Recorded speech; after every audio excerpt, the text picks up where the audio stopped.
Estamos iniciando mais um programa Palavra Ética no YouTube, canal Frei Gilvander Luta pela Terra e por Direitos e por outros meios na internet, hoje para refletir com você sobre as tentações que Jesus enfrentou, segundo o Evangelho de Lucas, capítulo 4, versículos de 1 a 13. Jesus não caiu na tentação da mágica, nem do poder e nem da idolatria. Antes, convido você a dar um like aqui nesse nosso vídeo e a inscrever-se aqui no nosso canal no YouTube. Gratidão pela atenção e vamos ao assunto de hoje. Evangelho de Lucas, capítulo 4, versículos de 1 a 13. Jesus não cai na tentação da mágica, nem do poder e nem da idolatria.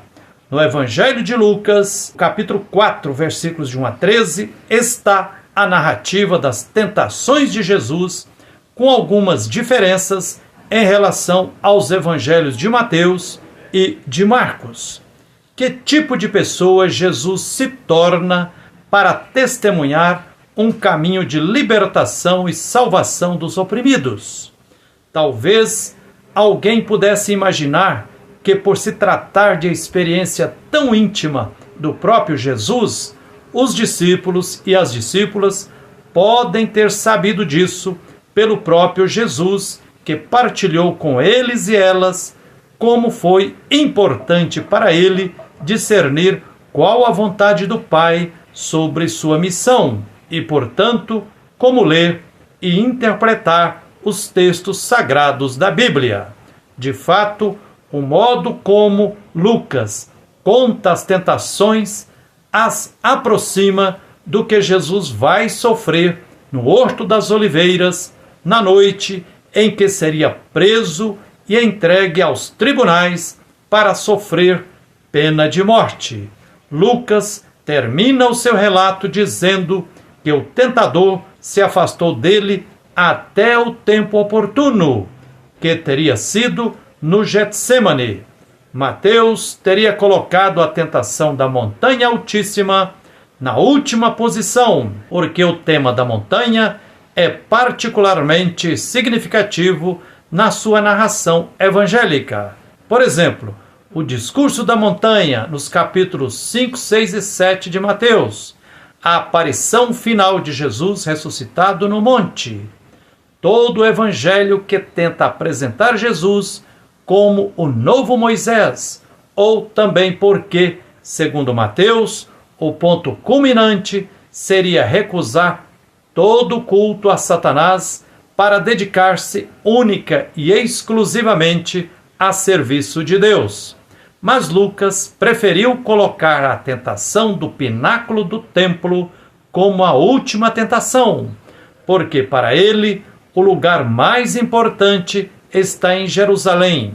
Segundo o biblista Bultmann, o episódio é uma criação das primeiras comunidades cristãs para explicar de forma apologética porque Jesus não fez nenhum milagre, nenhum prodígio em proveito próprio, nem se acomodou às dominantes ideias messiânicas do seu tempo. As primeiras comunidades cristãs foram transmitindo diversos relatos de tentação, mas é provável que o relato de Marcos da tentação no deserto constitua a base mais antiga do episódio em Lucas. É absolutamente impossível provar a realidade histórica destas cenas de tentação, já que não temos o menor fundamento para emitir um juízo histórico. É mais provável que tenha significado simbólico. As três cenas têm um denominador comum. Todas corrigem uma ideia equivocada da missão de Jesus como Filho de Deus. O número de 3 tentações indica toda a vida, todas as tentações. As 3 tentações de Jesus são uma síntese de todas as tentações que Jesus sofreu ao longo de sua missão libertadora. A narração evangélica apresenta as tentações de Jesus como fenômenos que procedem de fontes externas. Não há o mínimo de indício de que provenham de um conflito interior, mas são um símbolo da sedução contida na hostilidade, na oposição, inclusive na recusa ao projeto de Jesus. As 3 cenas da tentação descrevem Jesus como Filho de Deus, obediente à vontade do Pai. Por isso, não cede à sedução de usar seus poderes ou sua autoridade de filho para uma finalidade distinta da que constitui sua missão. Ao citar 3 tentações do povo no deserto, conforme o livro do Deuteronômio, faz-se um paralelo entre Jesus e os povos escravizados que se libertaram da escravidão no Egito sob o imperialismo dos faraós. Onde os povos do Primeiro Testamento falharam, Jesus sai vitorioso e nós podemos vencer as tentações de hoje. Observe o contexto literário. Lucas inseriu a narrativa das tentações depois da genealogia de Jesus para mostrar que Jesus é humano, como qualquer pessoa, e enquanto ser humano, vem de Deus. Lucas tem uma visão dialética da história e trabalha muito com contrastes. Após ter superado as tentações, Lucas mostra Jesus iniciando sua missão pública e apresentando seu programa de libertação integral na pequena sinagoga de Nazaré. Como irá colocar em prática esse programa? As tentações são propostas que Jesus rejeitou, porque por meio delas não é possível libertar os oprimidos, pois mágica, poder e idolatria não criam condições de vida e nem de liberdade para todos e todas. Segundo Lucas, Jesus foi tentado durante 40 dias, número simbólico que lembra o tempo em que Moisés ficou na montanha, sem comer nem beber, a fim de escrever, na intimidade com Deus, o decálogo da aliança para a nova sociedade. Lembra também o tempo em que o profeta Elias permaneceu no Monte Horebe, depois do qual desceu para superar a idolatria imposta pelo rei Acabe e pela rainha Jezabel e transformar completamente a sociedade do ponto de vista político e religioso. Lembra ainda os 40 anos dos hebreus no deserto, com suas tentações de voltar ao Egito, mesmo que fosse para sobreviver como escravo, desde que de barriga cheia, mas sob o imperialismo que massacra de inúmeras formas. Na primeira tentação, que está em Lucas capítulo 4, versículos 3 e 4, se és filho de Deus, mande que esta pedra se transforme em pão. Jesus não aceita se tornar o Messias da acumulação, da abundância. O diabo é aquele que tem um projeto capaz de perverter o projeto de Deus e de Jesus.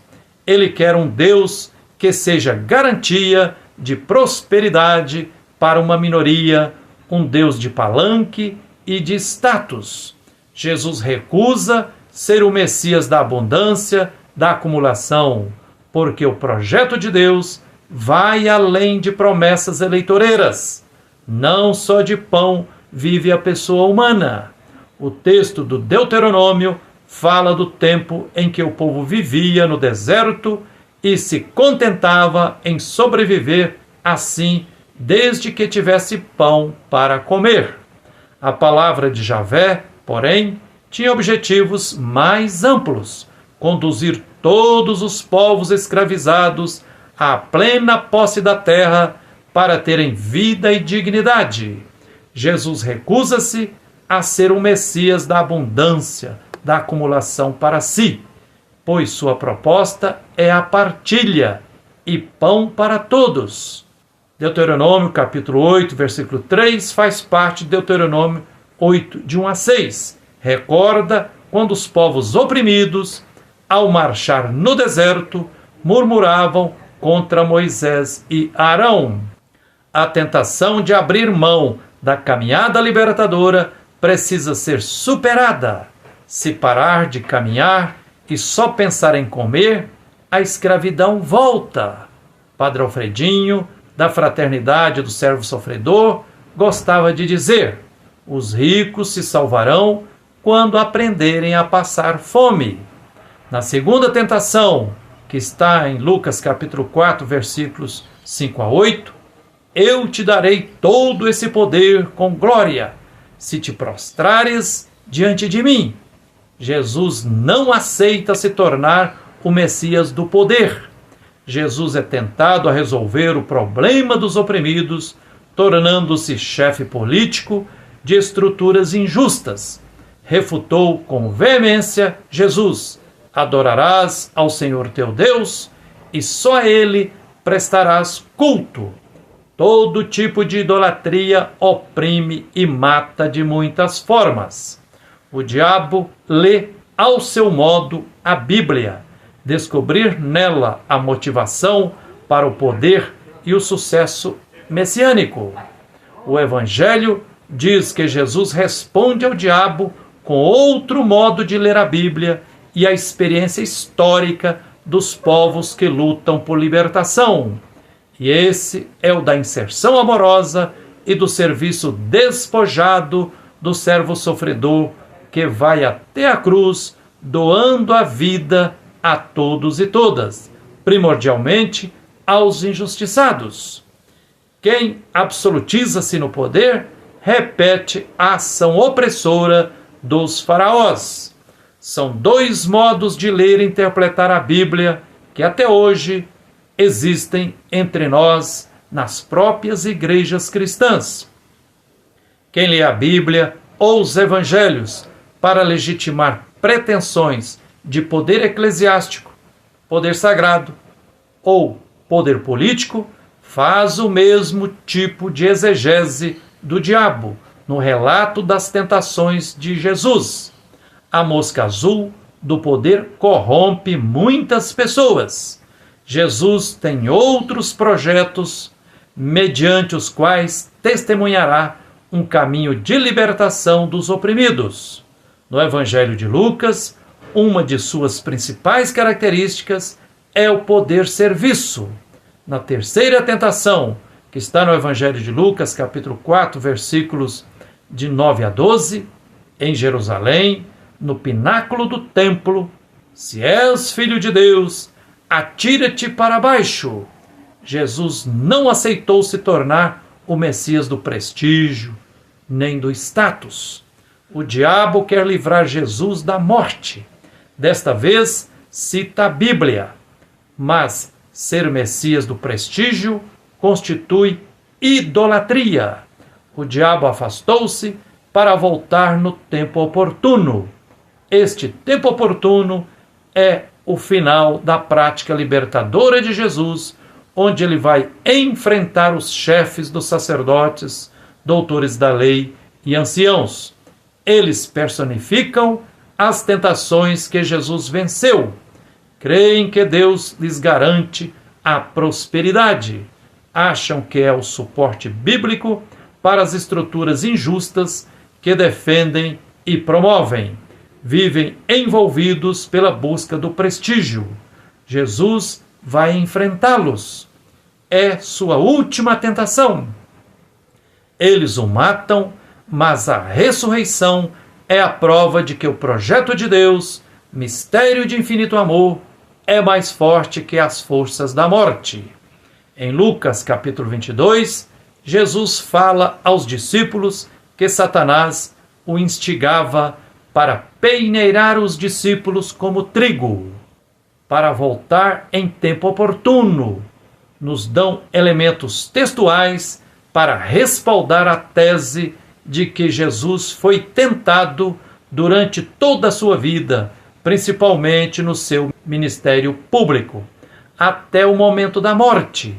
e não somente em 40 dias antes de entrar em campo para a missão pública.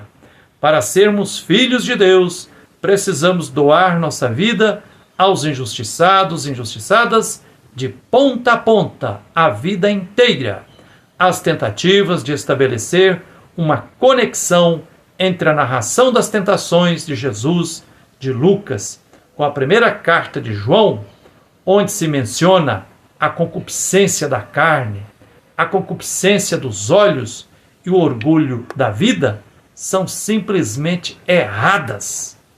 Também é equivocada a interpretação de que a vitória de Jesus se deve à sua condição de sumo sacerdote, como se ele tivesse um superpoder. Nada disso. Jesus vence com a ferramenta da palavra de Deus, pois cita sempre uma passagem do Primeiro Testamento para inspirar um projeto genuinamente humano-divino. No Evangelho de Lucas, a primeira tentação se dá no deserto, onde Jesus é tentado a transformar pedra em pão. A segunda acontece na montanha, em que contempla os reinos. A terceira no pináculo do templo, onde Jesus é tentado a saltar dali para ser salvo pelos anjos. Há uma progressão nas tentações. O clímax do confronto entre Satanás e Jesus aconteceu precisamente em Jerusalém, onde acontecerá a execução do justo e inocente com a pena de morte, a pena capital. Assim, a cena na qual Jesus se encontra sobre o pináculo da casa do seu pai se torna muito eloquente, porque no Evangelho de Lucas, Jerusalém é o ponto de chegada de Jesus para realizar a missão. Para as primeiras comunidades cristãs, Jerusalém é o ponto de partida para a missão. Jerusalém tem uma importância particular, pois é a cidade do destino final de Jesus e de onde se irradia a libertação, salvação para todo o gênero humano e toda a criação. Jesus caminha para Jerusalém como se buscasse alcançar uma meta. Lucas valoriza Jerusalém não somente como lugar físico, mas primordialmente como lugar teológico que representa a cidade de Davi, o Monte Sião, de onde o Deus da vida legisla. Lucas se refere a Jerusalém com o termo grego Ierusalém, designação de Jerusalém não como lugar geográfico, mas de lugar sagrado do judaísmo e talvez como retornando à compreensão de que Jerusalém simboliza a aliança de Deus com os povos oprimidos, a nova Jerusalém do Apocalipse. Aliança agora estendida e oferecida a toda a humanidade e até a todo o universo, onde se pode ouvir a voz divina que diz: faço novas todas as coisas. Enfim, Jesus não caiu nas tentações da mágica, nem do poder e nem da idolatria. Atualmente, em muitos países, a tentação do fascismo, da extrema-direita, com projetos neonazistas, tenta seduzir a maioria do povo, insuflando a ilusão de que por meio de ditadura militar, civil e empresarial será possível superar as injustiças socioambientais, políticas e econômicas que se abatem sobre os povos. Lê do engano. Feliz quem não cair na tentação do fascismo, nem do neofascismo, nem do neonazismo, da extrema-direita que ronda o mundo. É isso aí. Gratidão pela atenção. Se você gostou deste Palavra Ética, comente aqui abaixo no nosso vídeo e compartilhe este programa Palavra Ética. Inscreva-se aqui no nosso canal se quiser. Que a luz e a força divina presente em nós nos inspirem sempre na luta por direitos e por tudo o que é justo. Um abraço terno de Frei Gilvander Moreira e até o próximo Palavra Ética.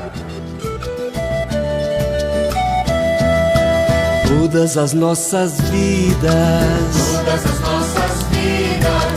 como as suas vidas, como a vida dele, o mártir Jesus,